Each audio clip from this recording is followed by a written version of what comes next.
They're the world's most infamous serial killers. It was the largest numbers of deaths attributable to a single mass murder in American history. Here it was, an all-American boy killing all-American girls. But what drove them to commit their horrific crimes? The victims had been cut open and their organs had been removed. Was it nature? Her father was reportedly a sex offender. He's the most deranged fellow I ever met. Or nurture? The father stood and broke the mother's fingers one by one in front of the children.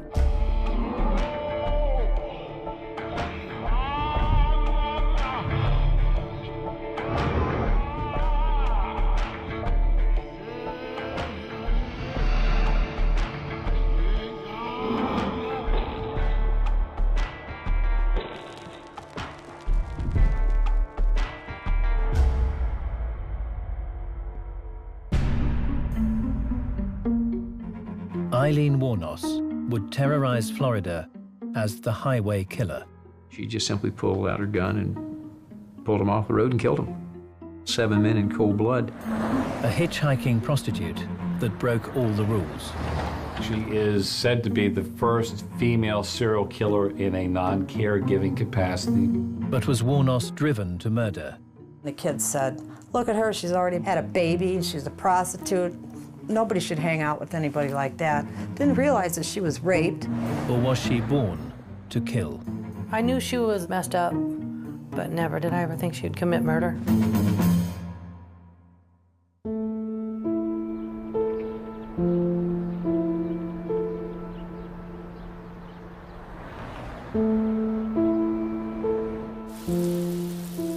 Aileen Wuornos was born on the 29th of February, 1956. She was abandoned by her mother when just a baby. She and her brother Keith were adopted by their grandparents, Laurie and Britta Wuornos. She would believe they were her real mother and father. She and her brother both thought her own grandparents were her real parents, and her mother Diane a sister rather than their true mother. This placed the kids, if you like, under a false pretext. At some point they're going to find out that this is not really the case. Aileen never met her natural father. Leo Pittman was a career criminal and child molester, convicted of the rape of a 7-year-old girl and a suspect in a child murder case. She never really knew her biological father. Indeed, Aileen Wuornos's natural father was a convicted sex offender. And that does lead to all kinds of questions in relation to, could there have been some kind of genetic predisposition developing here in relation to what would happen to Aileen Wuornos in her life? Karen Gamble attended the same elementary school as the young Aileen. I first met Aileen when I was in 1st grade. And from then on, I fell behind, but she went on. But I remember her always, you know, in every school that I ever went to, Aileen went to school with me. Aileen was a quiet girl, and I knew that she was a troubled girl. No one wanted to play with her when she was little. I always felt sorry for her. But they didn't want to play with her because she would just sit on the little step by the back, you know, door where you go into your class. I think she was like withdrawn. You know, she looked lonely, scared.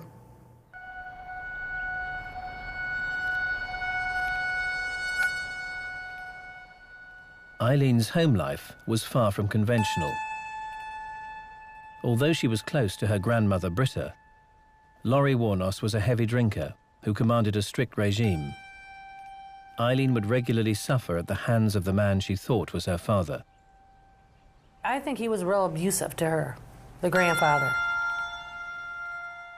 He was a real mean man. Larry held very, very tight reins on the family. His own wife was alcoholic. Alcoholism ran through the family and was almost like basically a daily way of life. On a daily basis, the strict regime that was imposed became militaristic. It was quite, vicious. The beatings were very regular. It was done in a ritual manner. She would have to actually clean the strap that she was beaten with, and she was beaten in quite a pseudo-sexual way. This may have actually loosened her morals, but then again, they may have been fairly loosened already. She did strike up a relationship with her brother, which was sexual and was possibly detected to some degree by her adopted father. Aileen was considered a wild child with a quick temper. She didn't have a healthy relationship with anybody, male or female. There was never any sense of attachment emotionally to anyone. There was never any sense of safety and security, which most people and children, especially babies, need desperately.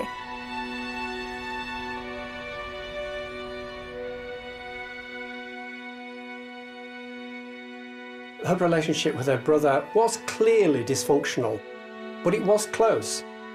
Given that she didn't really bond that well, particularly with her adopted father or other individuals, and certainly not with people at school immediately, her brother was the only consistent factor. So she had someone that throughout life she could rely on, and being of a borderline type personality with flying moods and a desperate inner need for someone that was always going to be there predictably for her as a support, Keith fell into that role. The young Aileen Wuornos rebelled. Escaping through her bedroom window, she would head to a wooded area known by local youths as the Pits. Oh, there was like 3 little lakes back there, no homes back there, and all of us kids could go back there and start the big bonfires and just party and have our radios on. Kids would pull up with their cars and we would just party all night long. Here, the pubescent Aileen would remove her clothes and perform sex acts on young neighborhood boys. Her reward, loose change and cigarettes. The town in which she grew up is white bread America, so to speak, where it looks very sweet and very nice and very quiet. But for her to be doing that was highly unusual. Her sex was a means to an end. Cigarettes, money, a ride. Aileen Wuornos became known to the neighborhood kids as the Sig Pig. This was a young girl who was prepared to sell sexual services for cigarettes. This young woman's self-worth, this young woman's understanding of how she could survive in the world was almost totally determined by her willingness to engage in sexual activity inappropriately. This was a young woman who would have got no attention, would have come to no one's notice, would have been given no praise other than attention and praise and notice that came through the sale of sexual services to other people who would have used her for their own particular ends. At 12 years old, Aileen and her brother Keith discovered the truth about their parentage. Upon being told that her grandparents were not her real parents and were in fact her grandparents, the sense of deception and the sense that perhaps the whole world was possibly in on some kind of conspiracy against her will have fitted very much into Aileen's experience of life at that point in time.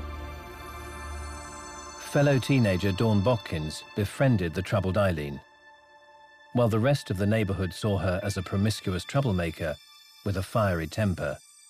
Dawn saw Eileen's good side. She was kind of quiet, but then she'd get drinking too much. And when she'd get drinking too much, she just felt like everybody was after her all the time, which they were. They were always calling her names and stuff like that.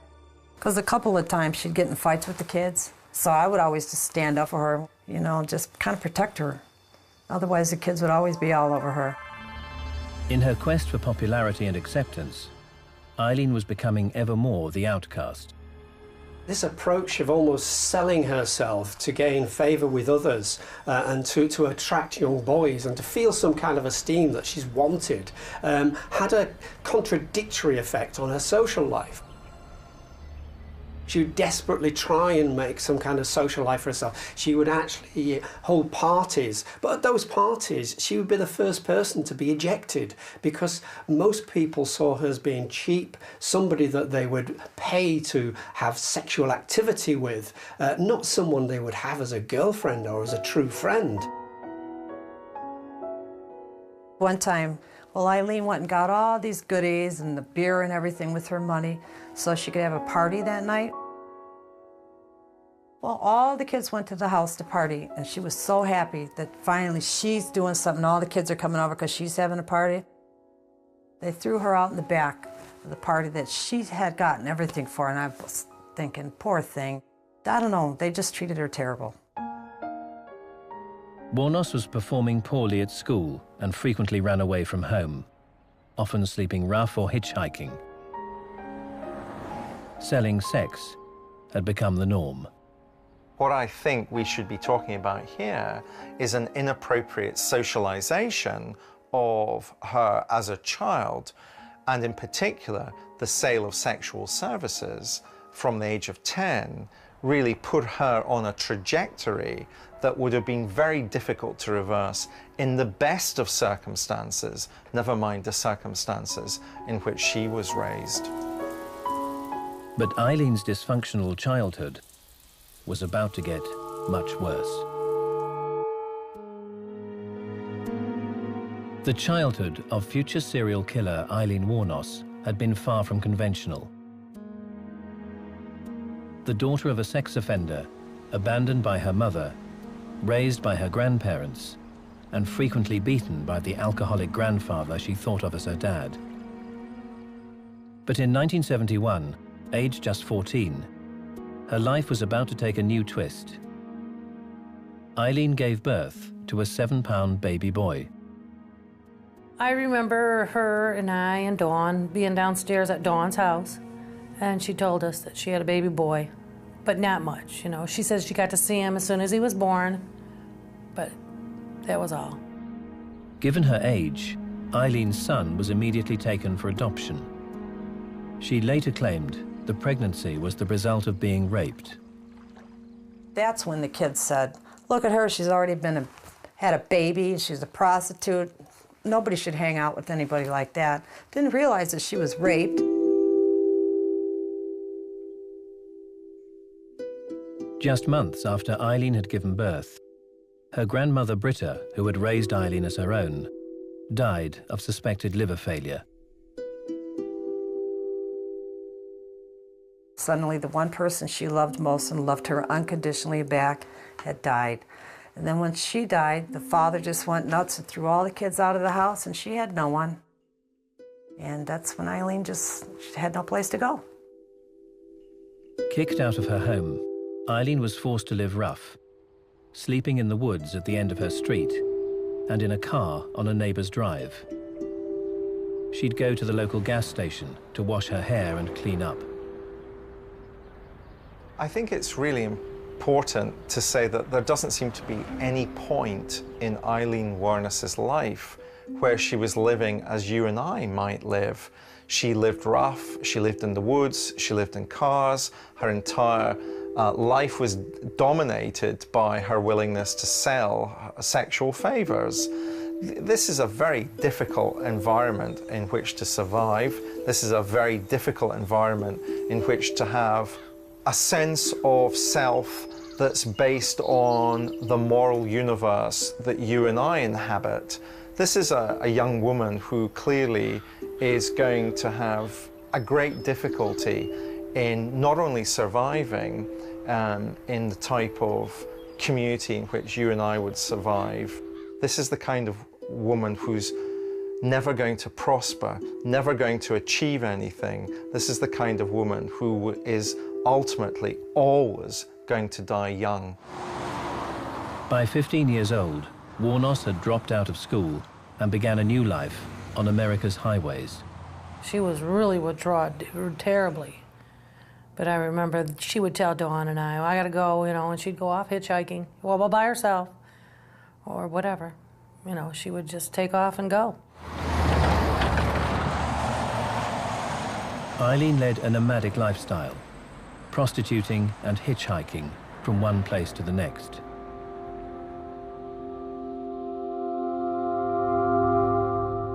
She found happiness of a sort among the hard-drinking, lawless biker gangs of Colorado.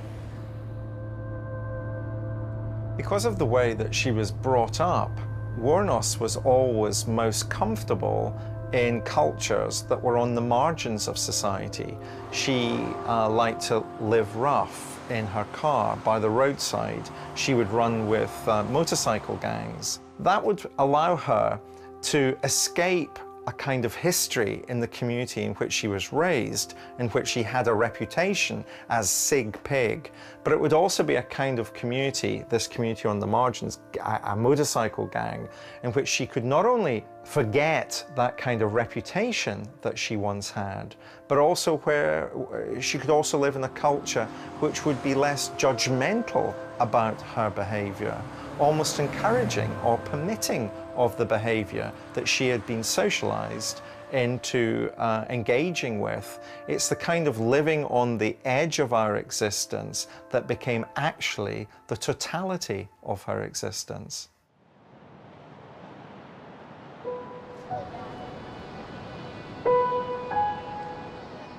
In 1976, age 20, Wuornos moved to Florida. The sunshine and golden beaches were an attractive alternative to the harsh Michigan winters. There she continued her life of petty crime and prostitution. The sense of being free, the sense of not being attached, it may have appealed to her because she didn't stop doing it. She continued to live that lifestyle for most of the years. So obviously it appealed to her in the sense of not having any attachments, any responsibilities. It may have been something that she thrived with. In July of 1976, Aileen learned that her brother Keith had died of throat cancer. Although Aileen and Keith had geographically drifted apart, he'd remained loyal. Keith had been down in the VA hospital dying of throat cancer. For some reason, I was down there visiting him. Even though I was married, I'd say to my husband, I got to go visit Keith, take him cigarettes and candy, whatever he was. And then all of a sudden at the funeral, here comes Aileen. I said, where have you been for this last year? You know, your brother was pretty sick. She had no idea he was that sick. Aileen lived on the fringes of society in Florida. A chaotic life of long drinking binges, punctuated by flashes of her now famously quick and violent temper. Whether it was by prostitution, by threat, by theft, she'd been brought up with a history of shoplifting, and she often used her volatile nature, aggressive, sudden turn to violence as a tool to make her way through this. Unfortunately, this was inevitably going to come undone, and as she got more ambitious and as she began to hit bigger targets, the weight of the law was thrown against her. Around 1:25 p.m. on May the 20th, 1981, a 25-year-old Aileen turned from petty crime to armed robbery. An intoxicated Wuornos took a .22 caliber handgun into a convenience store, held the clerk at gunpoint, and demanded money. She was promptly arrested by police and imprisoned for 3 years. Prison would be something of a learning curve, really, because she would have actually mixed with other criminals, found out what ordinary criminals are really like, and her more chaotic approach to crime was probably seemed a lot less organised. She would have defended herself quite vehemently with her flying temper and ability to sort of oscillate her moods. But she would also have probably found some solace in females and perhaps realised that her own sexuality was not 100% heterosexual. In 1983, aged 27, Aileen was released and quickly fell straight back into a hitchhiking, booze-fueled life of crime. From childhood, she had progressively engaged in drugs, alcohol, to a very high extent. And this became, if you like, her daily fueling of her behaviour and her sustenance. Often these would be probably used as currency for her prostitute behaviour. She would have been, much of the time, drunk in engaging with new individuals. She would probably have found this to be a style of interacting, of entrapping individuals by getting them to buy drinks to get them both drunk when she could actually come to her own. By the end of the decade, Aileen's crimes would include murder.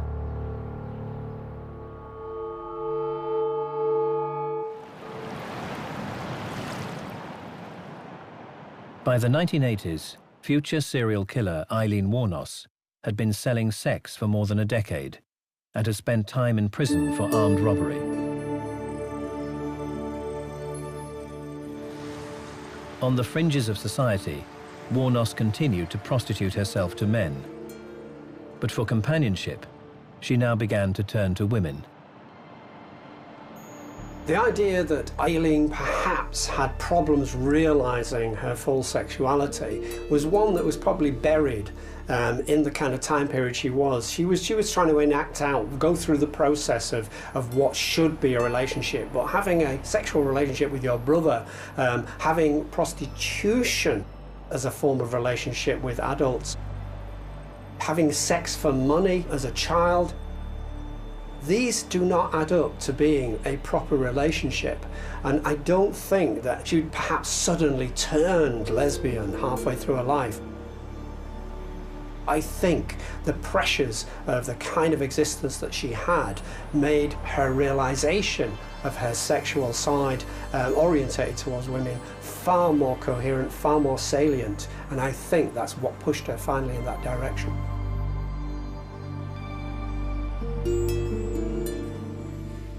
In the spring of 1986, Aileen, now known as Lee, met 24-year-old hotel maid Tyra Moore. It was instant love at first sight. In the form of Tyra Moore, you had someone who was less threatening, someone who offered the kind of stability without the kind of I want immediate sex and I will give you this for it. It broke the mould of the way that she'd been interacting with individuals. And to some degree, she would be craving someone to share her existence with.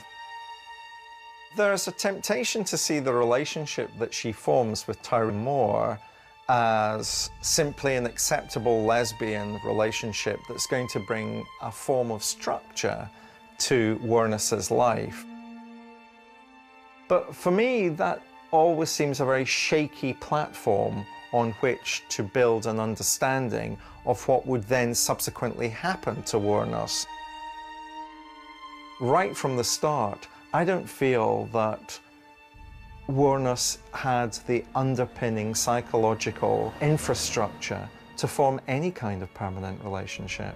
This was somebody who didn't know how to express affection, how to express love, how to give and take, how to deal on a day-to-day basis with another human being in the way that you and I might engage on a day-to-day basis with other human beings. One of the primary characteristics of someone with a borderline personality is their somewhat vacuous sense of self, and they do need someone and will gravitate, and once they get hold of someone, they will cling to them jealously and strongly and in a very focused manner.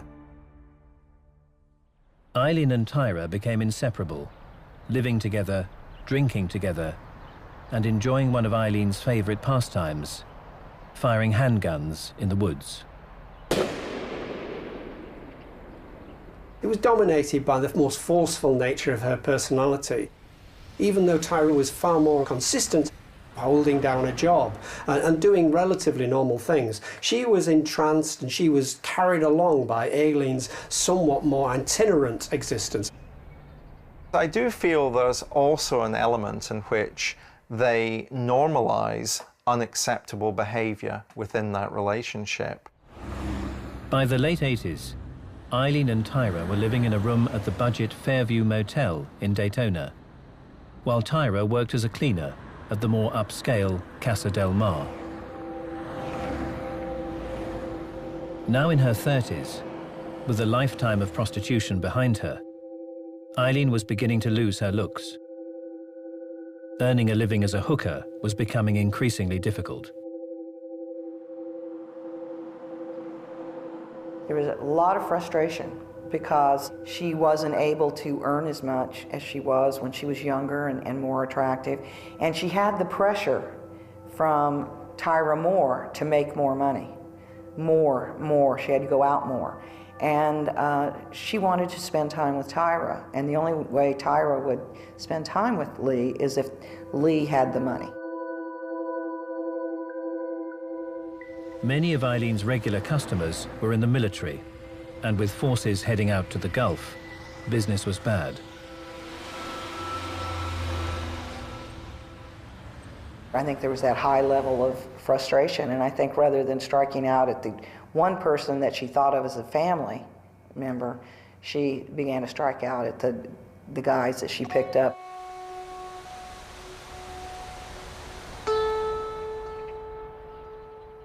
On November the 30th, 1989, 51-year-old electronics engineer Richard Mallory picked up Aileen Wuornos on the highway.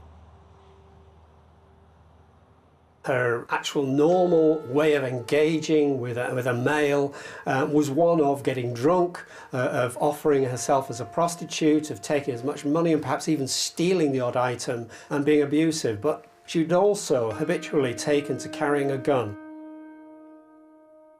Maybe Mallory made a slight move in a dominant way that Aileen didn't like, but however it was configured, Aileen took that extra step and shot this guy. Then decided that she was going to make sure he didn't speak to anyone and made sure he was dead. 6 weeks later, Mallory's body was found dumped in woodland north of Daytona Beach. Heat and insects had taken their toll. The body was badly decomposed. Using a .22 caliber handgun from her purse, Wuornos had unloaded 4 shots into Mallory's chest and back, one bullet striking his left lung, causing a fatal hemorrhage. Before fleeing the scene in Mallory's Cadillac, Wuornos stole Mallory's possessions and covered his lifeless body with a piece of carpet. I always feel that the first in a series of murders tells us a great deal about how the pattern of murders will develop over the next few weeks, few months. It can clearly be an accident, that first murder. But if the person isn't stopped as a result of that first murder, what they begin to realize is effectively they breathe out. They're holding their breath because they're expecting to be arrested, and then when they're not, they breathe out. And for some killers, by breathing out and not being arrested, they interpret that as, well, let's do it again. It's a little bit like taking a hit of a drug to which you become addicted. It's similar to what happens in the brain to need more and more and more until you just can't get enough. In November 1989, after a life of abuse, crime and prostitution, Aileen Wuornos had picked up 51-year-old Richard Mallory on the highway, taken him to the woods for sex, shot him dead, and robbed him. Everybody has that breaking point, and I think that she finally just snapped. On June the 1st, 1990, the body of 43-year-old construction worker David Spears was discovered by an illegal trash dump in Citrus County, naked but for his cap. He had been shot 6 times and robbed. Committing these murders, Aileen had a massive advantage of surprise. These individuals were guys, they were in their own vehicle, they felt empowered. This was just a prostitute they picked up.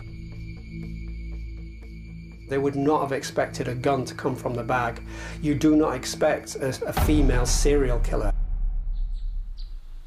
June the 6th, 40-year-old rodeo worker Charles Cascadden was found dead in Pasco County. He'd been robbed and shot 9 times with a handgun.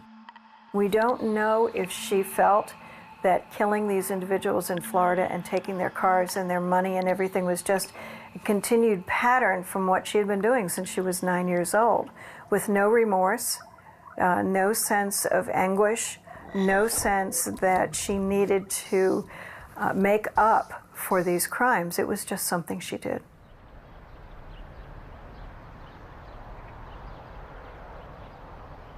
The body of 65-year-old part-time missionary Peter Symes was never found. But his car was. On the 4th of July, 1990, 2 women were seen to abandon it after swerving off the road and crashing near Orange Springs. These were men that were traveling on the highways and byways of Central Florida, the rural interstates, so to speak. Men that were typically older, in their 50s and 60s, men that were lonely and more desperate to seek the company of a woman. The string of 4 murders left police baffled.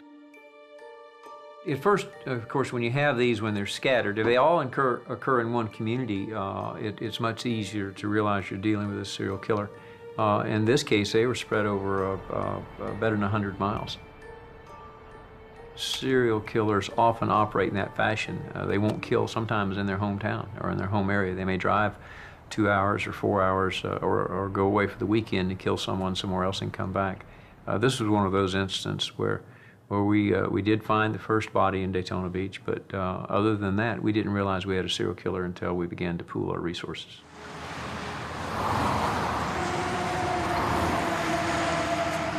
There was a lot of pressure on law enforcement to solve this because here was this woman, this prostitute, they knew the circumstances, they could see the pattern emerging, and they could not find who this was. Back in Daytona, Aileen would pawn her victims' possessions, sharing the proceeds with Tyra, and boozing in biker bars. Her favorite, The Last Resort, just a short walk from their motel. Al Bulling is the bar's owner. This was a place where she felt comfortable to relax and have a few drinks and end of a day's work, if whatever I want to call it. We sat down and talked, and she played the jukebox at the time, and if she got out of control or loud like anybody else, we just told them, hey, quiet down, and she quieted down and really had no problems with her whatsoever. She never let on what she did. We never asked what she did. We could care less.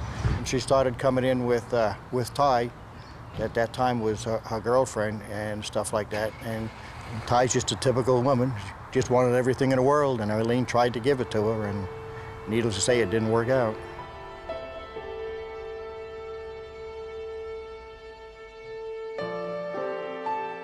In July, 50-year-old Troy Barres, a salesman, was found dead in a wooded area in Marion County. He had been shot twice. The ultimate aim was just to get rid of the stuff, to get money, to get it to Tyria, to further their existence as a daily thing. Killing had just become a way of life. On the 12th of September 1990, 2 teenage boys were riding bicycles aimlessly around the streets and cul-de-sacs of Marion County. It was 91 degrees and had been raining. As they turned into a dead end, they found 56-year-old former police chief Dick Humphreys. He was dead, shot 6 times in the head and torso. She was somewhat shambolic, a very disorganised killer, as we would call them. She was disorganised in her daily life. She was not a great planner. Her idea of consequences were far too complex. She could not control the chaotic lifestyle, the chaotic way she committed crimes. Anyone who was perhaps more ritually involved with a murder would possibly have retained aspects and would have made the crime scene their own. With Aileen, her killings were just purely and simply for profit.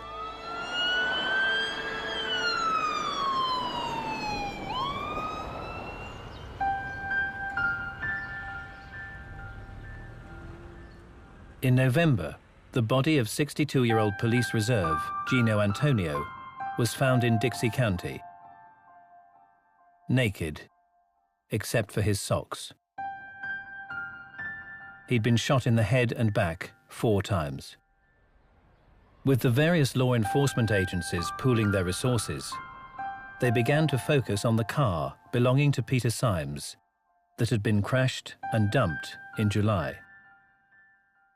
Became suspicious when they wrecked one of the cars from one of the victims, and they were seen walking away by several passing motorists and people. And so then we realized that car came from the killing scene, a different jurisdiction, but it looked like it was 2 females probably, and that put us on the right track.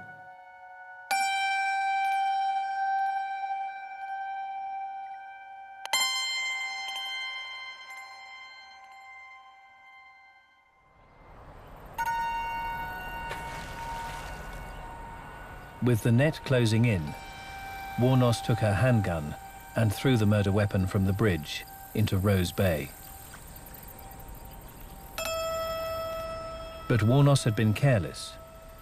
On the 6th of December, she had pawned a camera belonging to her first victim, Richard Mallory. Although she'd used an alias, she was required by law to provide a thumbprint, and police were able to trace her true identity. On January the 8th, 1991, Aileen was spotted by 2 undercover police officers. They followed her to the Last Resort bar, where she was drinking heavily. It was a cold January night, like in '91. She really had no place to stay, so when he closed up the bar, I had some trailers sitting out here in the back, and I said, there's a couple of construction workers that are staying in the trailers, so they'll be here till the morning, and if you need a place, there's an old car seat out there you can take and lay down on, and maybe the guys will let you stay in a trailer or something. Then the next morning, she got up, we went into the bar, we opened up. I was shooting pool with her for a couple hours, and then a couple of these guys came in, the construction workers, and then she started shooting pool with them. They didn't know if she had the gun with her or not, so they didn't want nothing happening inside the bar. So they waited for her to walk outside the bar. And they arrested her and took her away, and that was the last we ever seen about her. Aileen Wuornos was arrested on January the 9th. Law enforcement struck a deal with Tyra Moore, granting her immunity if she would testify against her partner and convince Aileen to confess. Aileen admitted to the murder of 7 men, although she claimed she had killed them all in self-defense. After Wuornos was arrested, she claimed that these men had raped her. And it's perfectly feasible that Wuornos had indeed been raped in the past. But it seems to me to be too coincidental that every one of her victims was trying to rape her. So that was between the incident and trial invention. Her first statements to the police didn't indicate that at all. She had not told her friend Ty Moore that she'd ever been attacked. Even if she were afraid to tell the police, afraid they wouldn't believe her, she surely would have told her friend, her lover. Never mentioned it.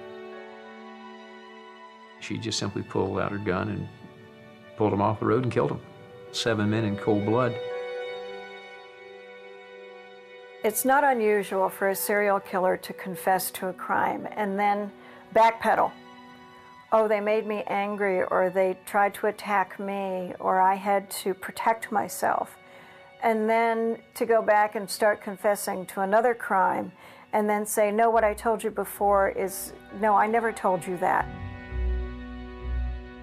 After 10 years on death row, Aileen Wuornos changed her story for the last time. She stated that she had not killed in self-defense. She had shot her 7 victims in cold blood. She is said to be the first female serial killer in a non-caregiving capacity. At her final hearing, she testified that if she's ever let loose, she would kill again. that if she was let into the prison yard, she would kill people, that she doesn't like people. I think Aileen, true to someone who was mentally ill, just vacillated between, on the one hand, they were all self-defense. On the other hand, if you let me out, I'll kill again. On the other hand, the cops knew I was killing, and they let me continue to kill because the cops had book deals with the Hollywood interests. So I think towards the end, she just wanted to die. And indeed, towards the end, I think she waived all her appeals. And basically, was what we call a volunteer.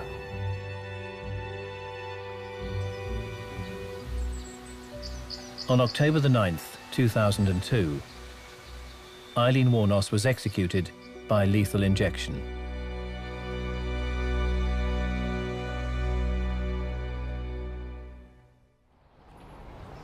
So was Aileen Wuornos, herself the daughter of a convicted sex offender, a born killer? Or was she the twisted product of a childhood of abuse and loneliness, and a lifetime spent selling her body?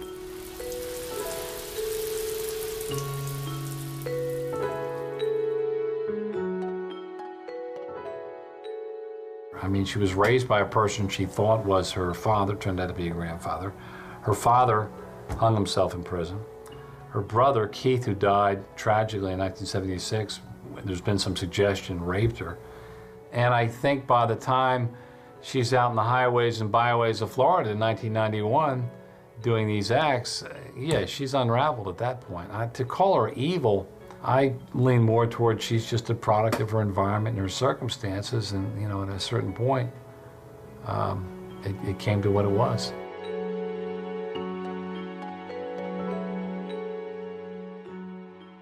I knew she was messed up, but never did I ever think she'd commit murder.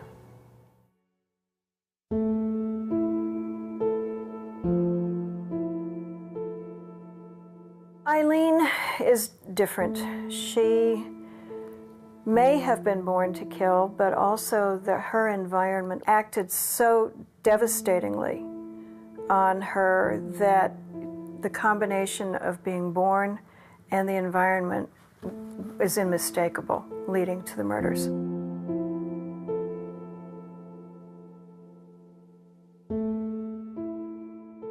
She was hellbound, and she was on a course, a roller coaster of a life, which would ultimately end in some form of accident, death, or destruction to others.